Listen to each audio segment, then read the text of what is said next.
பவுலின் உத்திரம். பவுல் பேசும்படி தேசாதிபதி சைகை காட்டினபோது அவன் உத்தரவாக, நீர் அநேக வருஷ காலமாய் இந்த தேசத்தாருக்கு நியாயாதிபதியாய் இருக்கிறீர் என்றறிந்து நான் என் காரியங்களை குறித்து அதிக தைரியத்துடன் உத்தரவு சொல்லுகிறேன். நான் தொழுது கொள்ளும்படியாக எருசலேமுக்கு போனது முதல் இதுவரைக்கும் 12 நாள் மாத்திரம் ஆயிற்றென்று நீர் அறிந்து கொள்ளலாம். தேவாலயத்திலே நான் ஒருவரிடத்திலாவது தர்க்கம் பண்ணினதையும், நான் ஜெப ஆலயங்களிலாகிலும் நகரத்திலாகிலும் ஜனங்களுக்குள்ளே கலகம் எழுப்பினதையும் இவர்கள் கண்டதில்லை. இப்பொழுது என் மேல் சாட்டுகிற குற்றங்களை இவர்கள் ரூபிக்கவும் மாட்டார்கள். உம்மிடத்தில் ஒன்றை ஒத்துக்கொள்கிறேன்.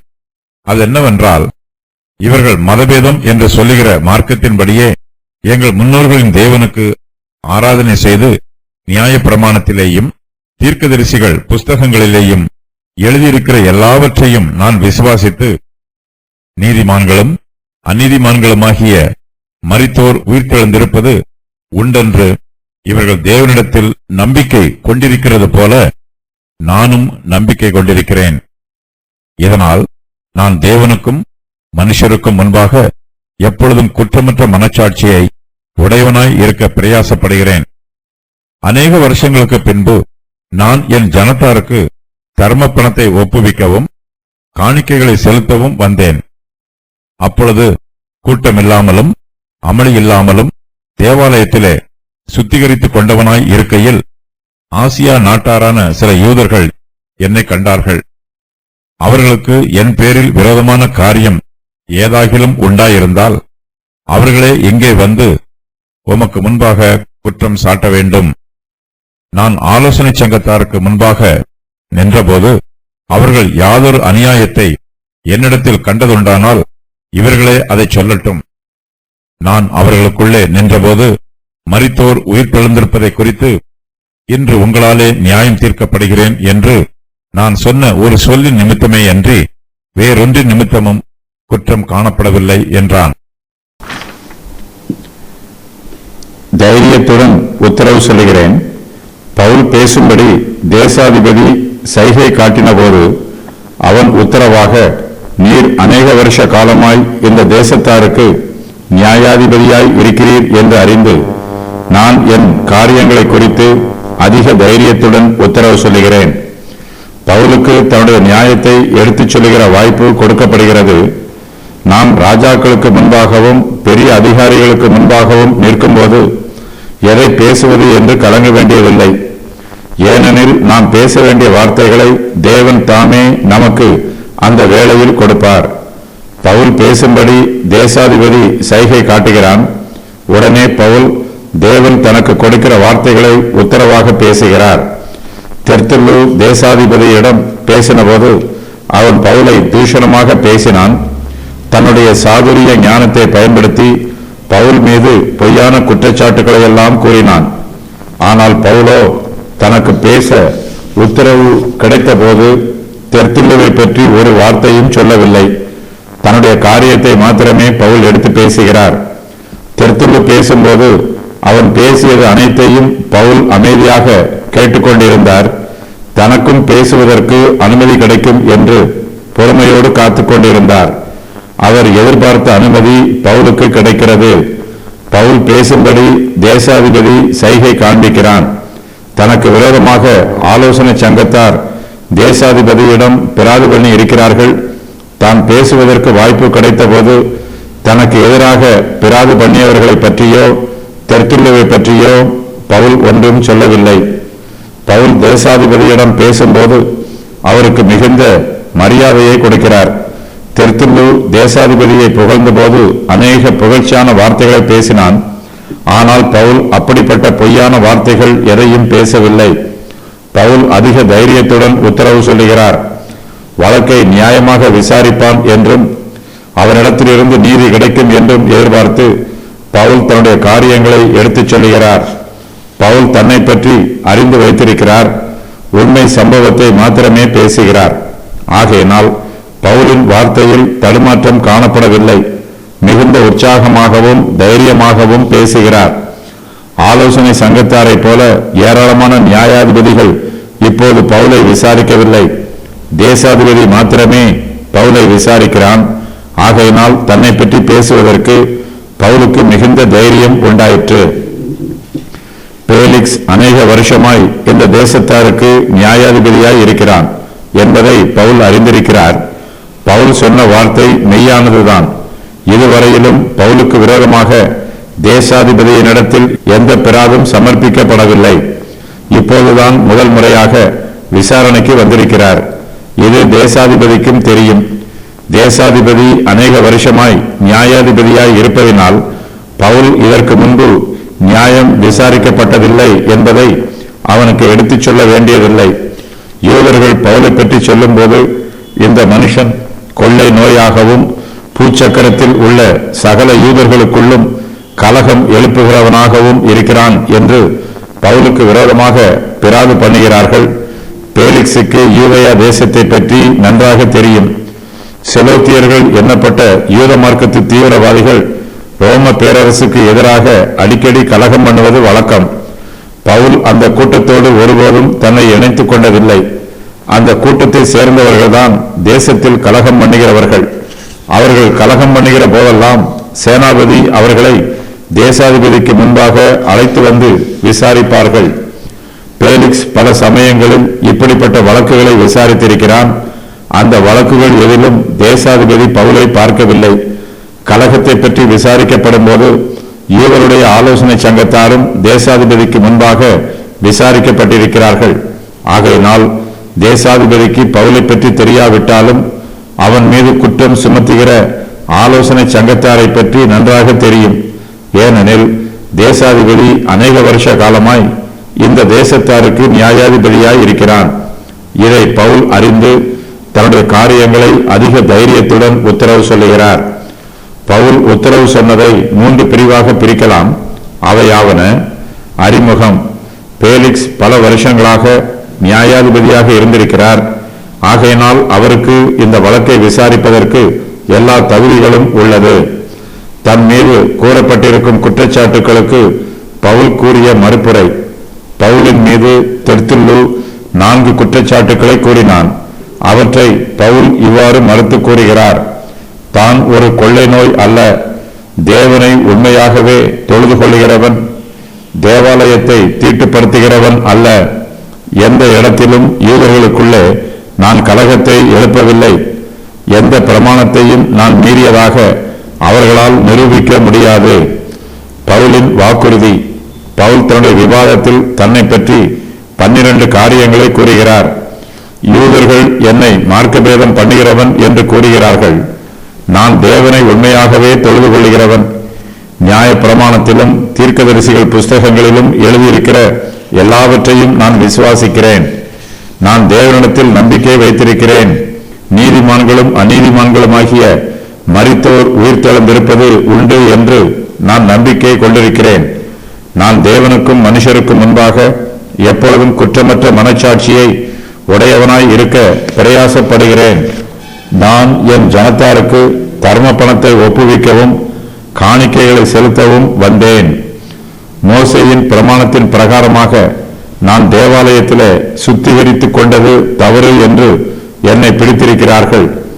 நான் கூட்டமில்லாமலும் அமளி இல்லாமலும் தேவாலயத்தில் சுத்திகரித்துக் கொண்டேன். தேவாலயத்தில் என்னை குற்றப்படுத்தியவர்கள் ஆசியா நாட்டாரான யூதர்கள், இங்கு இருப்பவர்கள் அல்ல. நான் ஆலோசனை சங்கத்தாருக்கு முன்பாக நின்றபோது என் மீது குற்றம் சுமத்தும் இவர்கள் அங்கு என் மீது யாதொரு குற்றமும் சுமத்தவில்லை.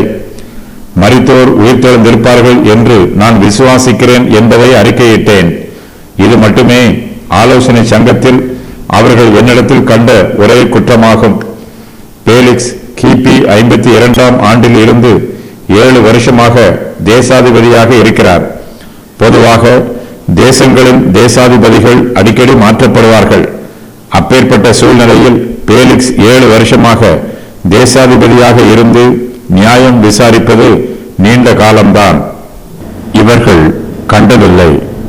நாம் தொழுது கொள்ளும்படியாக எருசலேமுக்கு போனது முதல் இதுவரைக்கும் 12 நாள் மாத்திரம் ஆயிற்று என்று நீர் அறிந்து கொள்ளலாம்.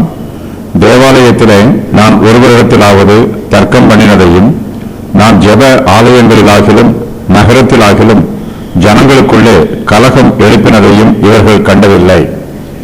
தனக்கு விரோதமாக சொல்லப்படுகிற குற்றச்சாட்டுக்களை பவுல் ஒட்டுமொத்தமாக மறுக்கிறார்.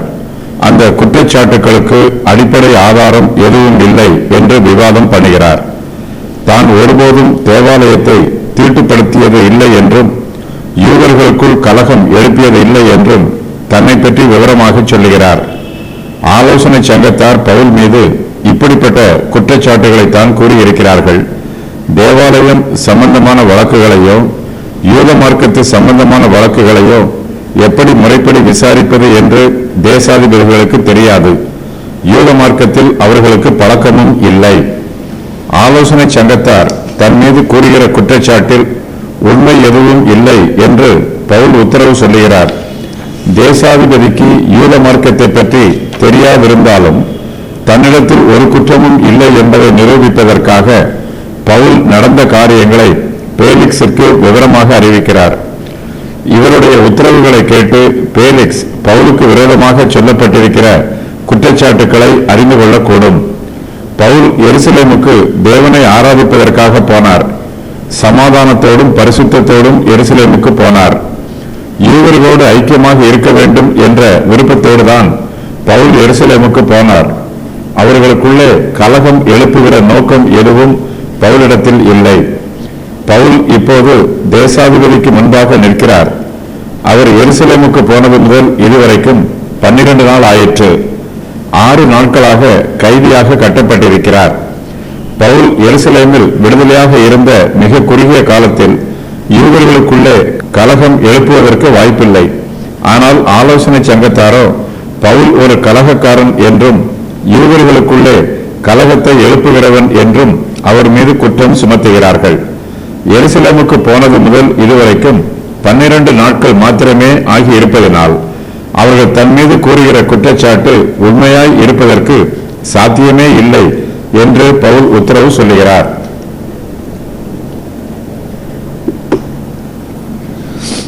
பவுல் எருசலேமுக்கு அமைதியாகவும் மிகுந்த சமாதானத்தோடும் போனார். தேவாலயத்தில் பவுல் தன்னை சுத்திகரித்துக் கொண்டார். தேவாலயத்து ஆராதனைகளில் பங்கு பெற்றார். ஜெப ஆலயங்களுக்கு போனார். நியாயப்பிரமாணம் அங்கு வாசிக்கப்படுவதை கேட்டார். எருசலேமில் அவருடைய உற்றார் உறவினர்கள், சிநேகிதர்கள் ஆகியோருடைய வீடுகளுக்கு சென்று அவர்களை சந்தித்தார். பவுல் ஒருபோதும் யூதர்களை கூட்டமாக சேர்த்து அவர்களுக்குள்ளே கலகம் எழுப்பியதில்லை. தேவாலயத்தின் அமைதிக்கு விரோதமாக பவுல் ஒருபோதும் செயல்பட்டதில்லை. பவுலிடத்தில் சமாதானம் பண்ணுகிற ஆவியே நிரம்பி இருக்கிறது. கலகம் எழுப்புகிற ஆவி அவரிடத்தில் சிறிதும் இல்லை. பவுல் ஒருவரிடத்திலாவது தர்க்கம் பண்ணினதை ஆலோசனை சங்கத்தார் யாரும் பார்த்ததே இல்லை. தன்னுடைய விசுவாசத்தை பற்றி யாராவது பவுலிடத்தில் கேட்டால் அவர் அவர்களுக்கு விவரமாக எடுத்துச் சொல்லுவார், அவர்களுக்கு உபதேசம் பண்ணுவார். ஆனால் தன்னுடைய விசுவாசத்தை குறித்து பவுல் யாரோடும் வாக்குவாதம் பண்ணியதில்லை. பவுலிடத்தில் கலகம் எழுப்புகிற ஆவியும் இல்லை. எருசலேம் நகரத்தில் ஜனங்களுக்குள்ளே பவுல் கலகம் எழுப்பினதாக இவர்களில் யாரும் கண்டதும் இல்லை. இயேசு கிறிஸ்துவனுடைய மெய்யான சீஷன் எப்படி நடந்து கொள்ள வேண்டுமோ அப்படியே பவுல் நடந்து கொண்டார். அவரிடத்தில் அன்பும் சாந்தமும் ஆவியின் மற்ற கனிகளும் நிரம்பி இருக்கிறது. தனக்கு மேலான அதிகாரத்திற்கு பவுல் கீழ்ப்படுகிறார். சுவிசேஷத்தை அறிவிக்கும் போது அதை ஆயுதம் ஏந்தி பலவந்தமாக அறிவிக்க வேண்டும் என்னும் எண்ணம் பவுலிடத்தில் காணப்படவே இல்லை. சமாதானத்தின் சுவிசேஷத்தை பவுல் சமாதானத்தின் ஆவியோட அறிவிக்கிறார். தேவாலயத்தில் பவுல் தன்னை 7 நாள் சுத்திகரிக்க வேண்டும். அது 4 நாள் ஆயிற்று. 5ஆம் நாளில் ஆலோசனை சங்கத்தாருக்கு முன்பாக பவுல் தன்னுடைய விவாதத்தை கூறினார். அன்று இரவு பவுல் கர்த்தரை கண்டார். 6ஆம் நாளில் 40 யூதர்கள் பவுலை கொல்ல வேண்டும் என்று சதி சற்பனை பண்ணினார்கள். அன்று இரவு போர் சேவகர்கள் பவுலை அந்திப்பத்திரிக்கு அழைத்துச் சென்றார்கள். 7ஆம் நாளிலே பவுலை செசரியாவிற்கு அழைத்து வந்து பேலிக்ஸ் முன்பாக நிறுத்தி இருக்கிறார்கள். 5 நாட்களுக்கு பின்பு பேலிக்ஸ் முன்பாக பவுல் மறுபடியும் விசாரிக்கப்படுகிறார். ரூபிக்கவும் மாட்டார்கள். இப்பொழுது என்மேல் சாட்டுகிற குற்றங்களை இவர்கள் ரூபிக்கவும் மாட்டார்கள். பிரதான ஆசாரியரும் மூப்பரும் பவுலுக்கு விரோதமாக பிராது பண்ணும்போது, பவுல் யூதருக்குள்ளே கலகம் எழுப்புகிறவன் என்றும் தேவாலயத்தை தீட்டுப்படுத்த பார்த்தவன் என்றும் அவருக்கு விரோதமாக சொல்லுகிறார்கள். ஆனால் பவுலோ ஒரு குற்றமும் செய்யாதவர். யூத தேசத்தில் மாத்திரமல்ல, பூச்சக்கரத்தில் உள்ள சகல யூதர்களுக்குள்ளும் பவுல் கலகம் எழுப்புகிறவன் என்று அவர் மீது குற்றம் சொல்லுகிறார்கள். ஆனால் இந்த குற்றச்சாட்டுக்கள் எதிலும் உண்மையில்லை. அவர் மேல் சாட்டுகிற குற்றங்களை இவர்கள் ரூபிக்கவும் மாட்டார்கள். தான் ஒரு குற்றமும் செய்யவில்லை என்று பவுல் தைரியமாக சொல்லுகிறார். பவுலின் வார்த்தையில் உண்மையும் உறுதியும் இருக்கிறது. பவுல் சமாதானத்திற்கு சத்ரு அல்ல. தனக்கு எதிராக குற்றம் சுமத்துகிறவர்கள் மீது பவுல் இப்போது குற்றம் சுமத்துகிறார். தன்மேல் சாட்டுகிற குற்றங்களை இவர்கள் ரூபிக்க மாட்டார்கள் என்று அவர்களை பற்றி சொல்லுகிறார். அவர்களுடைய குற்றச்சாட்டுகளில் உண்மையில்லை என்றும் தேசாதிபதிக்கு முன்பாக அவர்கள் பொய் சொல்லுகிறார்கள் என்றும் சொல்லுகிறார். நல்லவர்கள் மீது பல சமயங்களில் பொய் குற்றச்சாட்டுகளை கூறி சிலர் நல்லவர்களை காயப்படுத்தி விடுகிறார்கள். இப்படிப்பட்ட குற்றச்சாட்டுகள் தங்கள் மீது சுமத்தப்படும் என்பதை நல்லவர்கள் எதிர்பார்த்திருக்க மாட்டார்கள். அவர்கள் எதிர்பாராத காரியங்கள் எல்லாம் அவர்களுக்கு நடைபெறும்.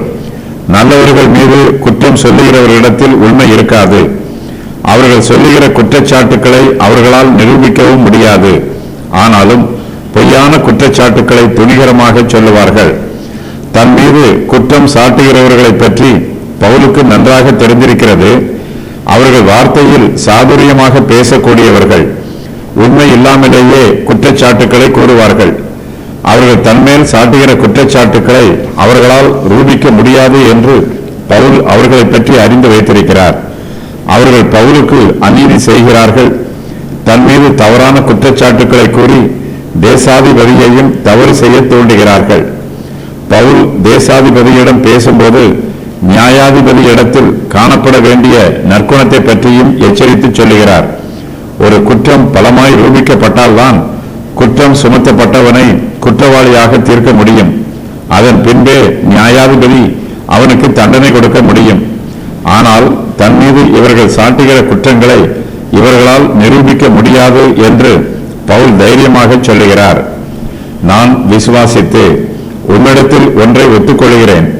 அது என்னவென்றால், இவர்கள் மதபேதம் என்று சொல்லுகிற மார்க்கத்தின்படியே எங்கள் முன்னோர்களின் தேவனுக்கு ஆராதனை செய்து நியாய பிரமாணத்திலேயும் தீர்க்கதரிசிகள் புஸ்தகங்களிலேயும் எழுதியிருக்கிற எல்லாவற்றையும் நான் விசுவாசித்து, பவுல் தன்னை பற்றி நீதியாயும் நேர்மையாயும் உண்மையாயும் உத்தரவு சொல்லுகிறார். யூதர்கள் தன்னை தேசாதிபதிக்கு முன்பாக அழைத்து வந்து தன் மீது குற்றம் சுமத்துவதற்கான உண்மையான காரணத்தை பவுல் தேசாதிபதிக்கு உத்தரவாக சொல்லுகிறார். யூதர்கள் தன் மீது கூறுகிற குற்றச்சாட்டுகளில் ஒன்றை பவுல் ஒத்துக்கொள்கிறார். அவர்கள் மதபேதம் என்று சொல்லுகிற மார்க்கத்தின்படியே பவுல் எல்லாவற்றையும் விசுவாசிக்கிறார்.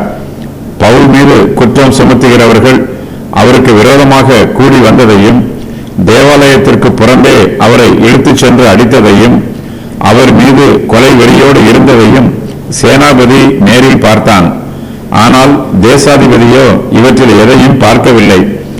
ஆலோசனை சங்கத்தார் பவுல் மீது சொல்லுகிற குற்றச்சாட்டுகளை மாத்திரமே தேசாதிபதி கேட்கிறான். பவுலுக்கு விரோதமாக ஏராளமானோர் வந்திருக்கிறார்கள்.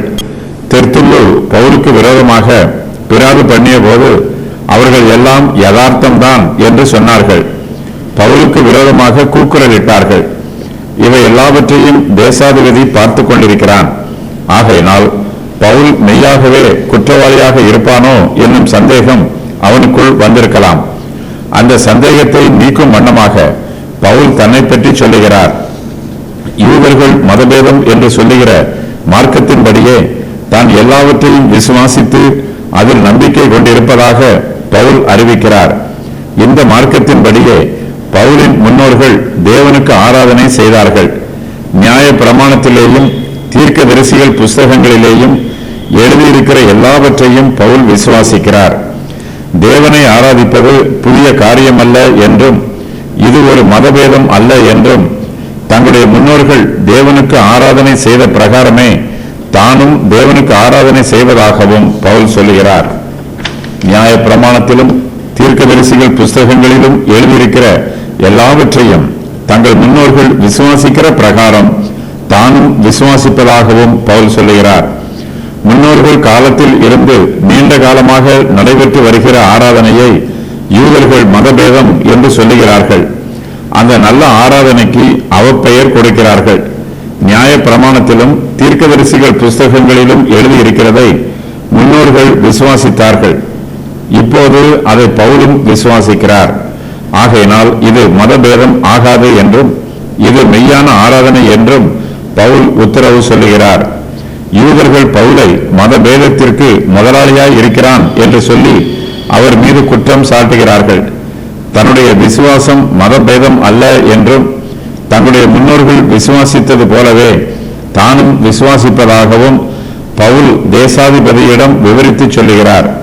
தங்கள் முன்னோர்களின் தேவனுக்கு பவுல் ஆராதனை செய்கிறார். ஆகையினால் அவருடைய ஆராதனை சரியானது. யாரை ஆராதிக்க வேண்டுமோ அவரைத்தான் ஆராதிக்கிறார். ஆபிரகாம், ஈசாக்கு, யாக்கோபு ஆகியோரின் தேவனையே பவுலும் ஆராதனை செய்கிறார். தேவன் முற்பிதாக்களோடு உடன்படிக்கை செய்து கொண்டார். அந்த உடன்படிக்கையில் பவுலும் தன்னை இணைத்துக் கொள்கிறார். இதற்கு விரோதமாக பவுல் எதுவும் சொல்லவில்லை. யூதர்கள் எல்லோருமே ஆபிரகாம், ஈசாக்கு, யாக்கோபு ஆகியோரை தங்களுடைய முற்பிதாக்களாக அங்கீகாரம் பண்ணுகிறார்கள். யூத மார்க்கம் மிகவும் பழமையானது. தங்கள் முன்னோர்களின் பாரம்பரியத்தில் யூதர்கள் பெருமைப்படுகிறார்கள். முன்னோர்களின் காலத்தில் இருந்து இப்போது வரையிலும் தேவனை ஆராதிப்பதில் எந்தவித குழப்பமும் ஏற்பட்டதில்லை. நாம் தேவனை ஆராதிக்கும் போது அவரை நம்முடைய தேவனாகவே ஆராதனை செய்கிறோம். அதே சமயத்தில் நம்முடைய முன்னோர்களும் நாம் ஆராதிக்கிற தேவனையே ஆராதனை செய்திருக்கிறார்கள் என்பதை தியானிக்கும் போது அது நம்முடைய ஆத்மாவுக்கு மிகுந்த ஆறுதலை தருகிறது. பவுல் தன்னை பற்றி சொல்லும் போது யூதருடைய முற்பிதாக்களை தன்னுடைய முற்பிதாக்கள் என்று அங்கீகரிக்கிறார். யூதர்கள் யாரை தங்களுடைய முன்னோர் என்று சொல்லுகிறார்களோ அவர்களை பவுலும் தன்னுடைய முன்னோர் என்று சொல்லுகிறார். அவர்கள் ஆராதனை செய்வது போலவே பவுலும் ஆராதனை செய்கிறார். ஆகையினால் பவுல் எந்த ஒரு மத பேதத்திற்கும் முதலாளி அல்ல. அவர்கள் எந்த மார்க்கத்தை சேர்ந்தவர்களோ பவுலும் அதே மார்க்கத்தை சேர்ந்தவர்தான். நியாய பிரமாணத்திலேயும் தீர்க்கதரிசிகள் புஸ்தகங்களிலேயும் எழுதியிருக்கிற எல்லாவற்றையும் பவுல் விசுவாசிக்கிறார். ஆகையினால் பவுலின் ஆராதனை நியாய பிரமாணத்தினால் அங்கீகரிக்கப்பட்டிருக்கிறது. வேத வாக்கியம் முழுவதையும் பவுல் விசுவாசிக்கிறார். நியாய புஸ்தகங்களிலேயும் தீர்க்கதரிசிகள் புஸ்தகங்களிலேயும் எழுதியிருக்கிற யாவற்றையும் பவுல் பரிசுத்தமானதாக அங்கீகரித்து விசுவாசிக்கிறார். வேத வாக்கியங்களை தவிர தன்னுடைய விசுவாசத்திற்கும் உபதேசத்திற்கும் பவுல் வேறு எதையும் ஆதாரமாக சொல்லுவதில்லை. பரிசுத்த வேதாகமமே பவுலை ஆளுகை செய்கிற நியாய புஸ்தகம். வேத வாக்கியங்களில் தேவனை பற்றிய தெய்வீக வெளிப்பாடு எழுதப்பட்டிருக்கிறது. நாம் வேத வாக்கியத்தில் சொல்லியிருக்கிறபடியே ஜீவிக்க வேண்டும். பவுல் வேத வாக்கியத்தின் பிரகாரமாக ஜீவிக்க வேண்டும் என்றும் மரிக்க வேண்டும் என்றும் தீர்மானம் செய்திருக்கிறார். ஆகையினால் பவுல் ஒருபோதும் மத பேதத்திற்கு முதலாளி அல்ல. ரோம பேரரசின் சட்டப்படி அந்த பேரரசிற்குள் யாரும் புதிய மார்க்கத்தையோ புதிய தெய்வத்தையோ அறிமுகப்படுத்தக்கூடாது.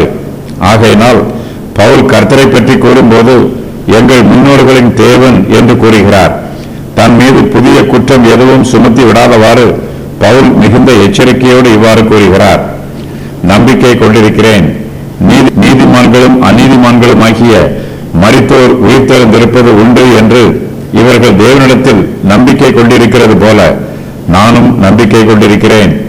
பவுல் வரப்போகிற காலத்தை குறித்தும் நோக்கி பார்க்கிறார். தன்னுடைய ஆராதனை முடிவு காலத்தில் அங்கீகரிக்கப்பட்டதாக இருக்க வேண்டும் என்று பவுல் கரிசனையோடு இருக்கிறார்.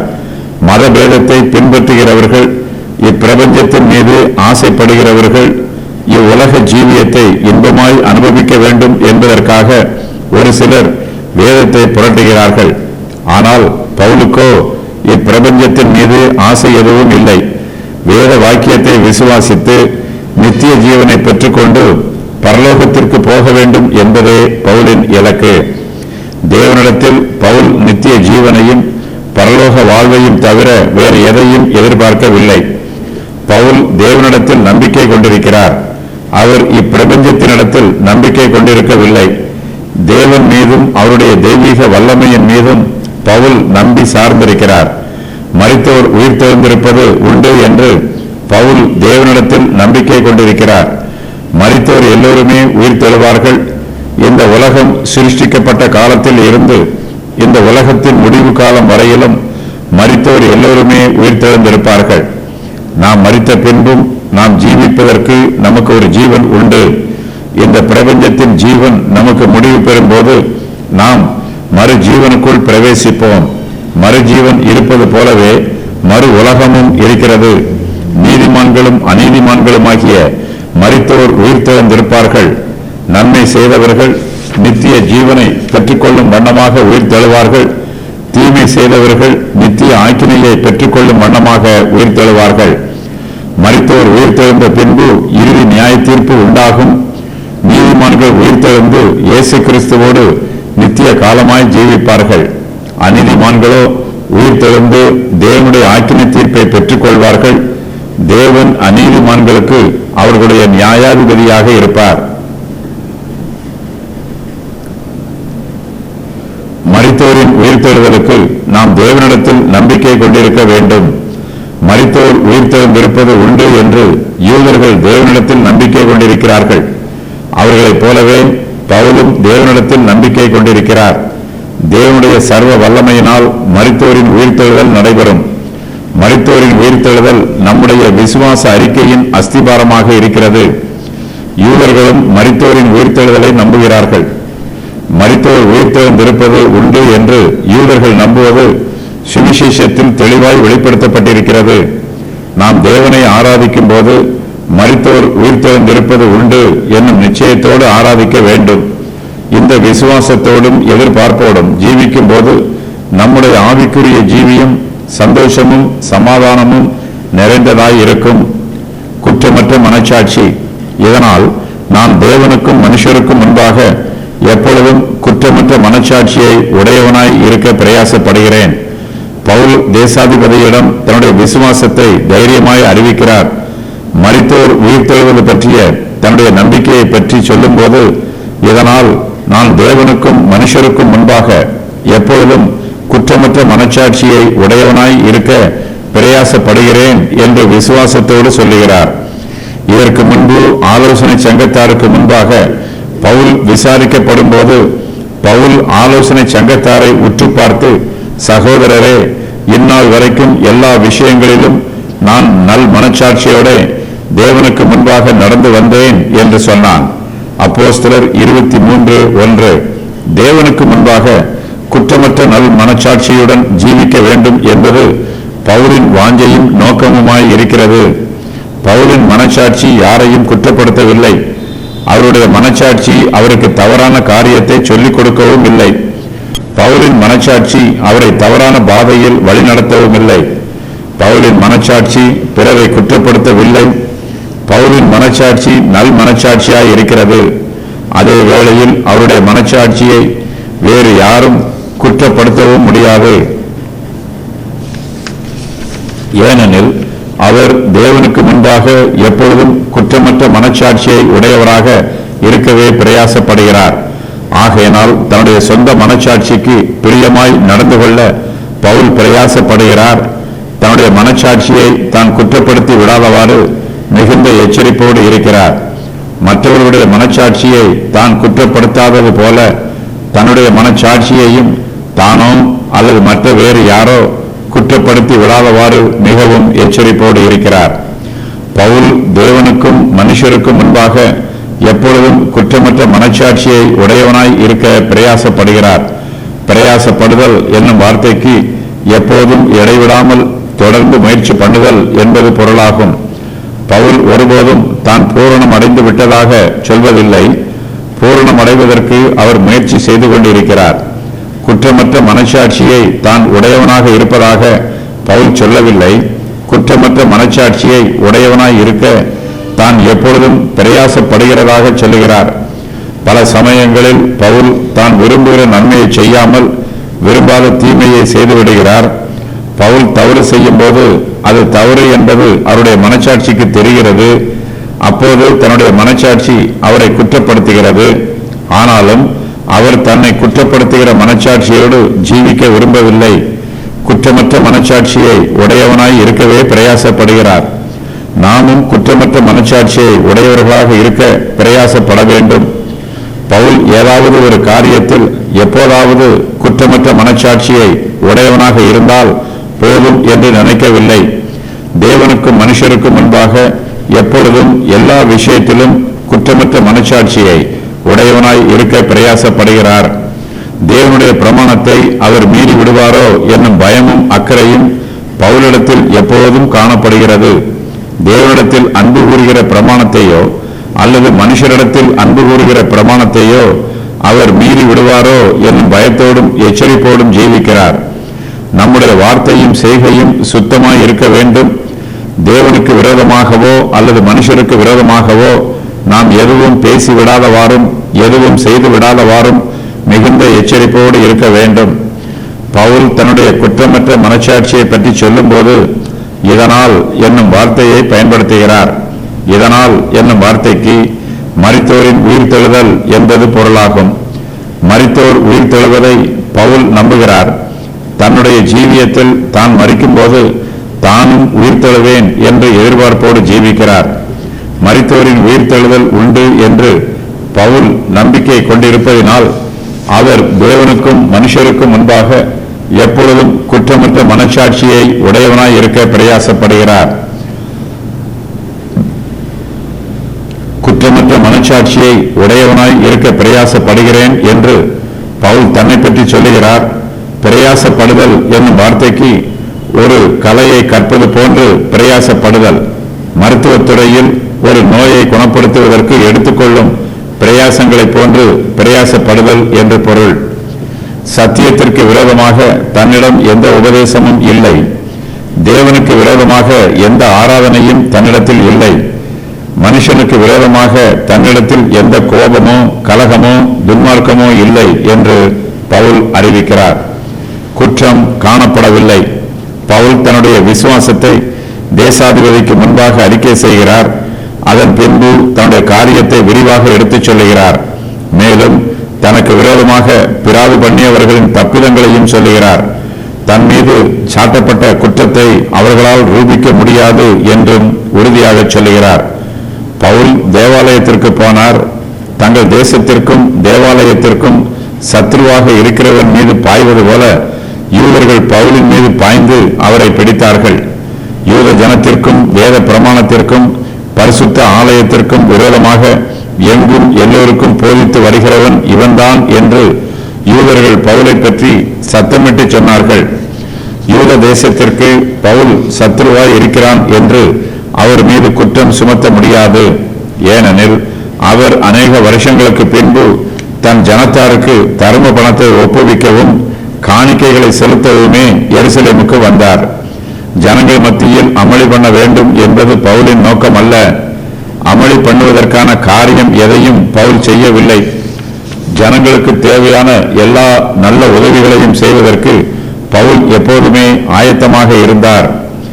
தேவாலயத்தில் பவுல் சுத்திகரித்துக் கொண்டவராக இருக்கிறார்.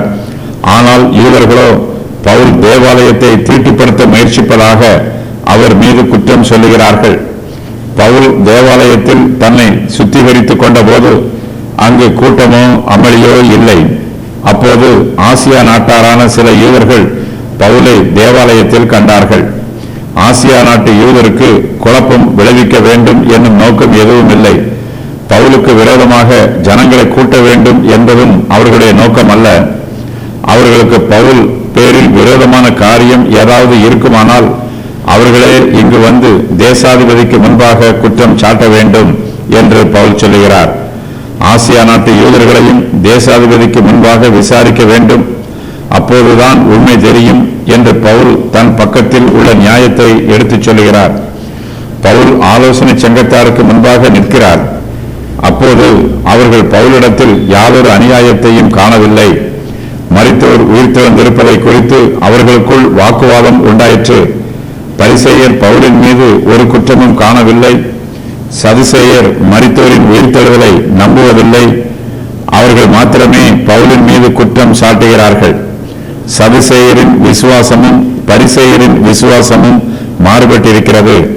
பவுலின் விசுவாசம் சதுசேயரின் விசுவாசத்திற்கு ஒத்துப்போகவில்லை. ஆகையினால் அவர்கள் பவுலை மத பேதத்திற்கு முதலாளி என்று சொல்லி அவர் மீது குற்றம் சொல்லுகிறார்கள். பவுலின் விசாரணை மார்க்க சம்பந்தமானது, விசுவாசத்தை அடிப்படையாக கொண்டது. பவுல் ஒரு கலகக்காரன் அல்ல. அவர் தேவாலயத்தை தீட்டுப்படுத்தவும் இல்லை. யூதர்களில் ஒரு பிரிவினர் பவுல் மீது உள்ள விரோதத்தினால் அவருக்கு எதிராக தேசாதிபதிக்கு முன்பாக பிராது பண்ணி இருக்கிறார்கள்.